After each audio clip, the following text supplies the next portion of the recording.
What's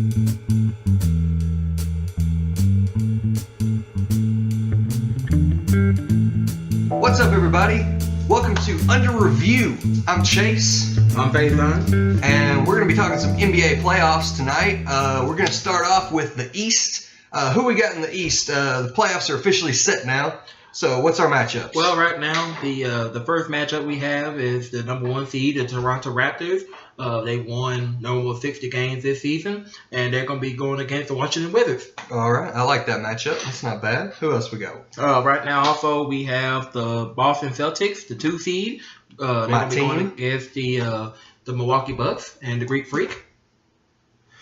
Then the 3-6 matchup. This is going to be interesting here. I like it. We're going to have the Philadelphia 76ers. Trust the process. With Dwayne Wade leading the way. Old school Miami Heat. And then the 4-5 matchup, which, of course, with Cleveland being the 4 seed and Indiana being the 5 seed. And with Cleveland right now, they're on a little bit of a hot streak with LeBron James. And with Indiana, it's hard to say. Like, you have the good and the bad. But right now, they're one of the surprise teams in the league this year, and right now with them being the 5 seed, it's going to be interesting to see them in the playoffs for the first time in a while since Paul George was there. Definitely so. It's going to be interesting to see Victor Oladipo in his first playoffs, especially with being the number 1 option in the playoffs. It's going to be interesting to see at All-Star level. All right, so let's start with the Raptors and the Wizards. What are your thoughts? What are the matchups to watch? Storylines coming in, your picks, any of that? What you got? Well, right now, I believe that Toronto has a slight advantage on Washington, and it's going to come down to the matchup between Kyle Lowry and John Wall. Like, with John Wall, he's been injured on and off throughout the season, but yet when he's healthy, he's one of the best point guards in the league. Oh, definitely. And then Kyle Lowry, he's been having some demons over the last few years. And Kyle Lowry in the playoffs is a different Kyle Lowry than the regular season. That's the stigma, at least. And that's a big issue because right now it's like a dark cloud. If he could be overcome those dark clouds, it's really going to be able to propel Toronto to that next level and be considered a real threat in the East as well as for the NBA championship. I definitely agree. That backcourt matchup is going to be dirty, man. Kyle Lowry, DeMar DeRozan versus John Wall, Bradley Beal. Those are 2 of probably the 4 best backcourts in the NBA, period.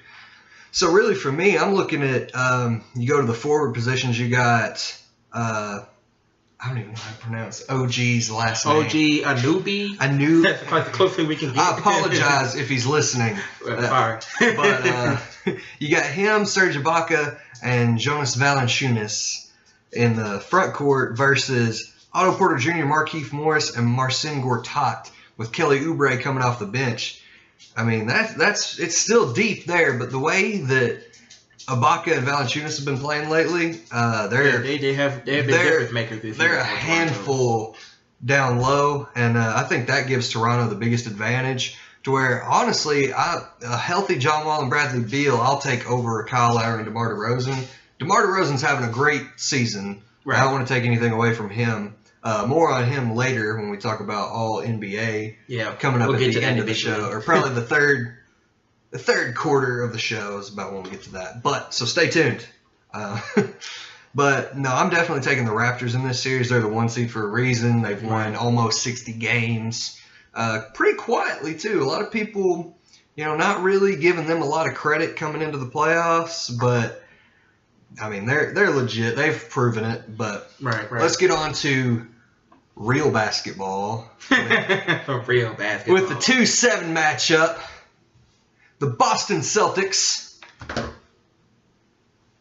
This man here, repping the Celtics green. Greatest team in NBA history. 17 championships. Boston Celtics versus the Milwaukee Bucks, who could be one of the up-and-coming teams with, Giannis Antetokounmpo, who's, 23? Jabari Parker, who's younger than that. The Bucks are a really good team. Giannis is a generational talent and could very well be the heir to LeBron's throne. There are a few other candidates too, but he's definitely in the conversation. Yeah, he's like top 5. people, I think, jumped the gun just a little bit. Everyone at the beginning of the year saying, oh, he's going to win MVP. I'm like, well, he's still 23 years old playing in LeBron's league with Steph Curry, Kevin Durant, James Harden. It's like, well, he's not MVP yet. Yeah, but he had a strong start to the season. Like, Milwaukee was rolling for sure. on. Like, and for him to be able to pull off what he did early in the season, like, Milwaukee was rolling, and then all of a sudden it was like reality set in, and all the defenses started to collapse on the Greek League. Yeah. And then it became more of a struggle, and they really try to make him become a shooter because they all know that, you know, with his length and his athleticism, he's unguardable when it comes to the paint. But when it comes to shooting, that's like the one weakness that he has right now that he's still got to work on becoming more of a consistent shooter. Oh, I definitely agree. I've said all along that Milwaukee is the one team I really didn't want to see in the first round, especially when Kyrie went down, because we don't have an answer for, especially if Jabari Parker is back and playing the way that he can play. That's a terrifying matchup down low. I mean, we do have a great defense. Boston is one of the top defenses in the league, but inexperience, you know, Jason Tatum, Jaylen Brown are going to have to lead the way. Yeah, they're going to have to. They're going to have to be. You know, they're going to have to step it up. Like, exactly. They've done well for the regular season. And Giannis, he carried the Bucks last year to what. They just won. They made it to the second round. They didn't win in the second round, but yeah, I mean, he's got the experience. He's going to be the best player on the floor, I figure, for that whole series. But at the end of the day, if we're talking picks for who's going to make it to the next round, hold on, got a couple buttons here.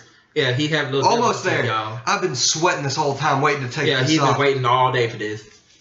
Boston Celtics are going to make the second round of the Eastern Conference playoffs. Got that Rondo jersey for them. Right, and then, of course, you know, reluctantly, I'll have to agree with him. Like, at this point right now, Milwaukee, talent-wise, might be with the level of the Celtics, you know, without Kyrie and Gordon Hayward, obviously. But right now, you know, Milwaukee is still learning, and, you know, they fired Jason Kidd early in the season, and they went through all the turmoil, and it was more of like a setback for Milwaukee. And for them to, you know, still be able to make the playoffs, you know, with everything that has gone on, it still is a good accomplishment, but it could have been more. So obviously, with the stability that Brad Stevens has for the team, and then the way it's been built by Danny Ainge, that, you know, even without Kyrie Irving, you still have solid role players such as Terry Rozier, MVP. Yeah, best point guard in the East. He has done well, stepping in for Kyrie Irving, averaging nearly 16 points a game. You know, still being a scorer, not on the level of Kyrie, obviously. Don't get me wrong. Like, Kyrie is a bad man. But with Terry Rozier still keeping the team afloat, and then you have Jaylen Brown and Jason Tatum, and then, you know, Al Horford. Marcus Morris coming off the bench. Marcus Smart, great defenders. Yeah, Horford may not be considered like a top 25, top 30 player, you know, on most people's lists. But he's been a consummate professional, and he always stick to what he does best, which is, you know, working in the paint, and then he always have had a consistent jump shot. I was about to say, he's one of the best shooters on the Celtics, strangely enough. Yeah, I know. He's got a great jump shot. Jump shot ain't broke. A seven footer, I mean, and he wasn't shooting threes early on in his career, and now he's able to venture outside. He can shoot the three as well as anybody else on the Celtics right now. So, I mean, I believe that Boston, they're going to have a little difficulty, you know, in this series because of the Greek Freak and Jabari Parker. Agree. Like, they're going to have their way at times. But I think with the Celtics defense, is going to be able to get them over the top and advance them to the second round. I hope we're right. I do think, though, if we had Kyrie and Gordon Hayward, championship, baby. Whole Ring 18. Whole different story. Have to have this many and this many more, baby. It's still hard to say whether they go to the finals this year, but I mean, it would definitely give them a whole different appearance than how the season could have went. That hat was hot. It was just burning. I was already sweating, man. I mean, the Celtic green. The Celtic green. I mean, we're already in April, and you see this man as it is. Oh yeah, I'm already celebrating our 2019 championship. When we get Gordon Hayward, Kyrie Irving, Kawhi Leonard coming to the Celtics. It's a wrap, baby. Of course, you repping your Celtics, and then of course with my Grizzlies, you know, we're gonna get it right next year. Oh yeah, no, the Grizzlies are gonna be all right. You know, no coach, no Mike Conley. I mean, they're gonna we're gonna get it right. Like, we got some things to work out. with the draft, which we're going to talk about that later on, possibly in another show. So we're going to be able to discuss that more in detail. Oh yeah. But we're going to be better off next year. What's my hair do? Anyway, let's get on to the next matchup. Right. We got the process, LeBron's future home, Philadelphia, versus LeBron's old home, Miami. What do you think about that one?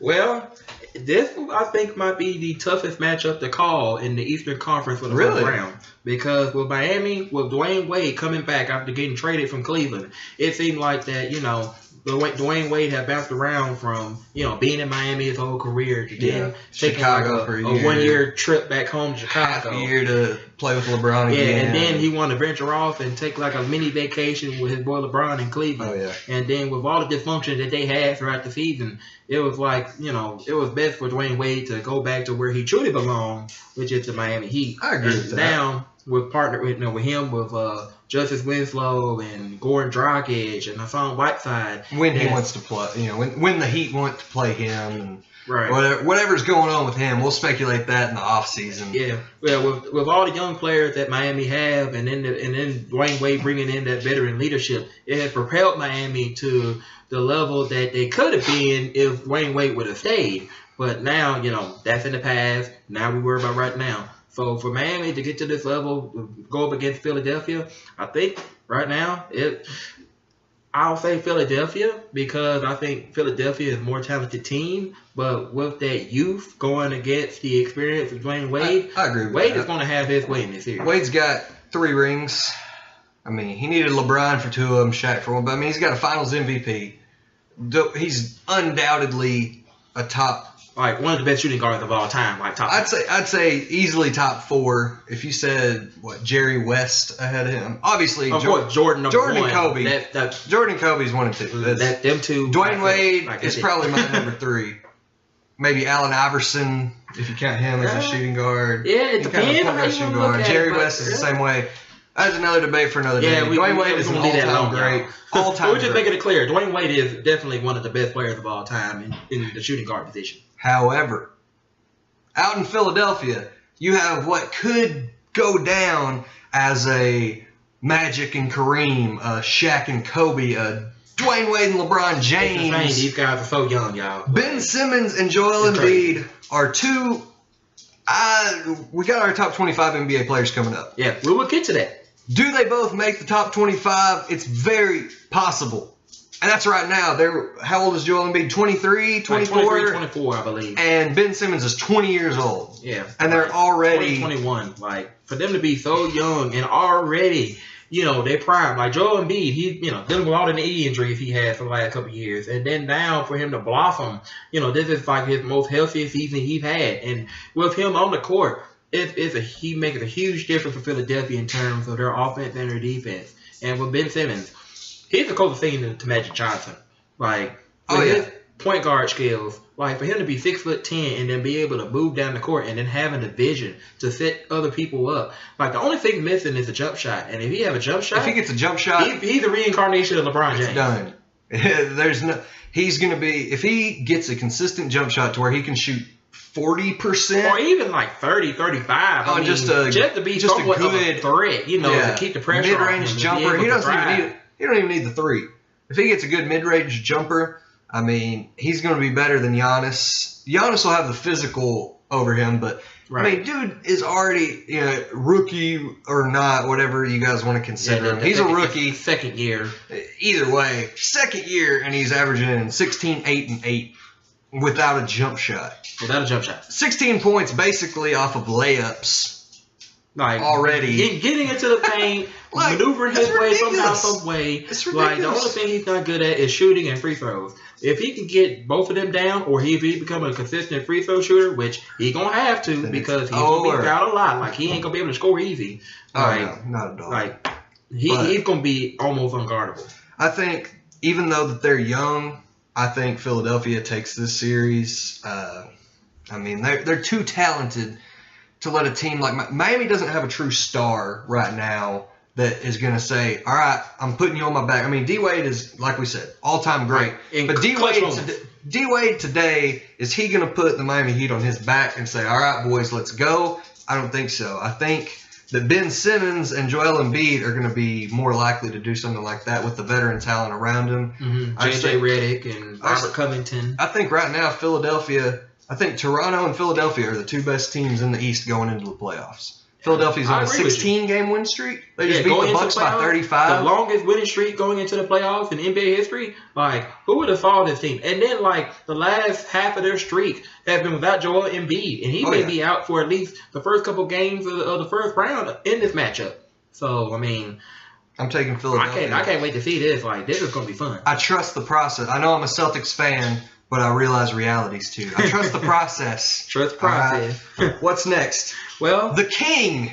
This matchup. And the Indiana Pacers. Which the Pacers historically have given LeBron, it seems like, the most trouble in the playoffs, Going back to his days in Miami. Yeah, Roy Hibbert, Paul George, even when Danny Granger was on that team. Lance Stevenson. He's still there. He's back. You're going to blow in his ear. He's blowing my ear. Man. I like the Cavs in this matchup still. Indiana is a great team. People aren't giving them enough credit. They're sleeping on Indiana. Don't think that they're a real threat, but Victor Oladipo has been showing out this year. Ever since he got traded in that deal for Paul George to go to Oklahoma City, and in turn now to go to Indiana to become his own man, and then he went to school at the University of Indiana. So I mean, you know, being able to be more accustomed to that area has given him like the liberty of, you know, being able to blossom, and now he's a 25 point per game scorer. You know, his first year out in Indiana, like. Oh, yeah. Exceeded expectations. People thought that OKC lost that trade and it wasn't close, or won the trade and it wasn't close. They were like, man, Indiana gave up Paul George for nothing. So Indiana has definitely looked a whole lot better. And then with Miles Turner. Oh, yeah. Between you and me, Paul George is getting out of OKC. He's going to the Lakers. Don't tell anybody I told you. Everybody keeps saying it. But, yeah, Miles Turner, he's being slept on, too. He's what, 20 years old, 21 maybe? He's young. And he can shoot, and he can work in the paint. Like, it's insane. He's going to give the Cavs trouble. They have LeBron James. What you think about that matchup between him and Tristan Thompson? Man, I don't trust Tristan Kardashian too much. Oh, no, That's a different topic. That's a different topic for a different day. The shade is real, y'all. The shade is real. Man, I don't know.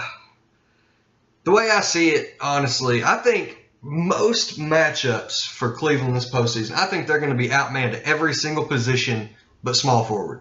But at the end of the day, if you look at Indiana's starting lineup, or even their entire roster I have pulled up here. You know, Darren Collison, you know, he's been a solid point guard in the league, you know, throughout his career. Oh, yeah. But I think you go player to player and see, what have they done in their career? They might have less playoff wins than LeBron has finals appearances. It's like the most experienced players they have is like a Thaddeus Young back in the days in Philadelphia and a Lance Stevenson. Like, yeah, I don't know what you can say about that. But Oladipo, he's going to be important in this series. It's going to be a very tough. It's going to be a very tough matchup. Be big. LeBron hasn't lost a first-round game since 2012. And he never lost a first-round series. Never lost a first-round series. In his that will not change. Career. That will not change this year. He will not lose to the Pacers, but he will lose a game. He's not going to sweep through. It's not going to be easy. But if you're ever in doubt,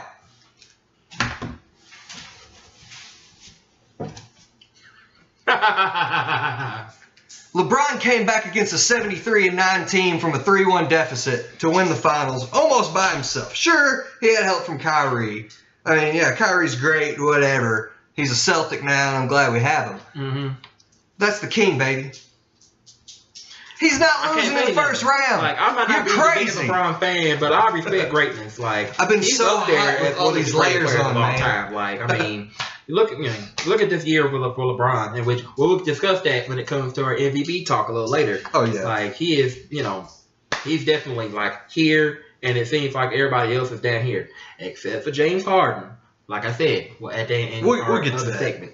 We're running a little bit over on the East, so let's just do a quick run through. Laptop came on. Sorry.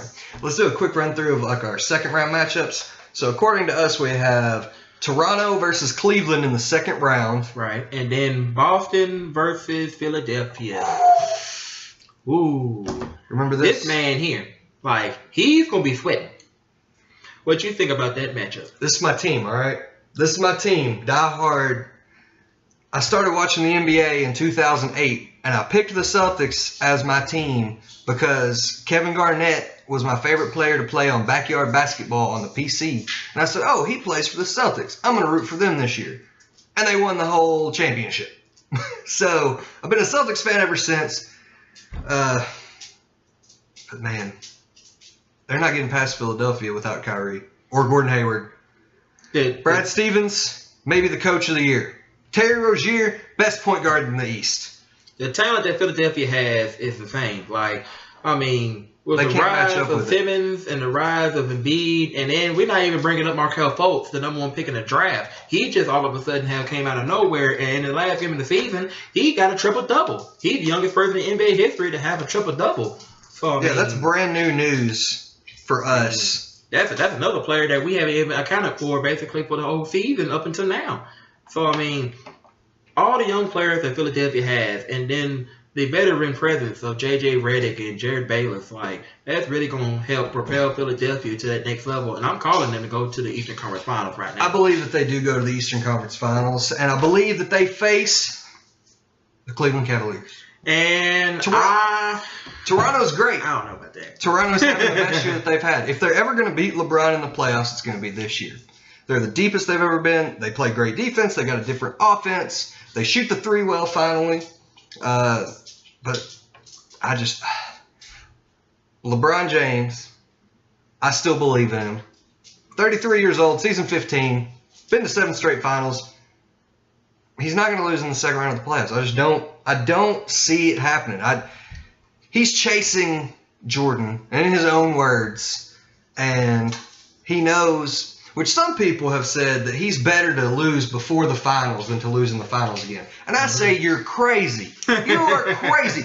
Some people said, oh, yeah, I'd rather be 3-1 in the finals than 3-5. I said, I'd rather be 3-21 in the finals than 3-1. I don't know about that. You could ask Jerry West. Jerry West take that personal for all the losses he's had in the finals. I'm just saying, man. He only won one. He's like 1-7. However, sorry, we're having some. I got all these wires. We got like a ton of different wires here, so we apologize for this at this moment. And we're trying. It's all right. It's our first one. It's the first one. We're gonna have a lot Cut more us some coming. slack. I'm trying to get. This is like holding my headphones down. It's all wrapped up. Getting weighed down. Yeah, I'm gonna do that. That's good enough. Whatever. It's okay. Yeah, we're for that. Sorry about that. Anyway, no, LeBron is he's not losing the second round.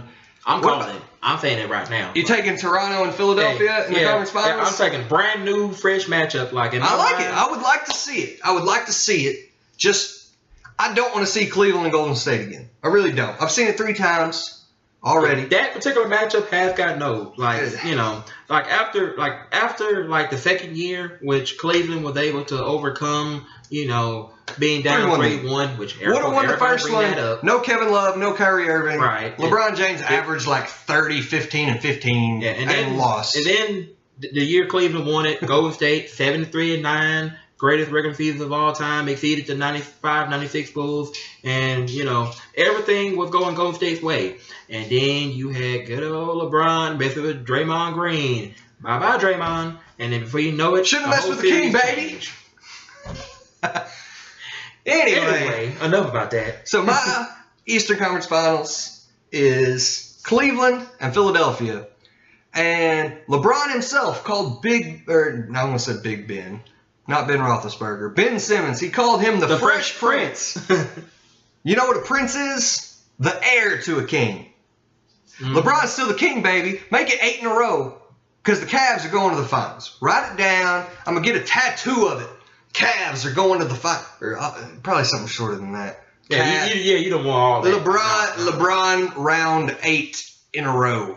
And then I'm not going to actually do that, but no. And then in my world, I'm thinking Toronto versus Philadelphia in the Eastern Conference Finals, and I think this will finally be the year that Toronto will finally get over and make it to the final for the first time in their franchise history. Like I going can back see it to happening. the I era can of see Vince it. Carter, you know, that classic matchup in 2001, the last time they faced each other in the playoffs in the Eastern Conference semis between Philadelphia and Philadelphia and Toronto.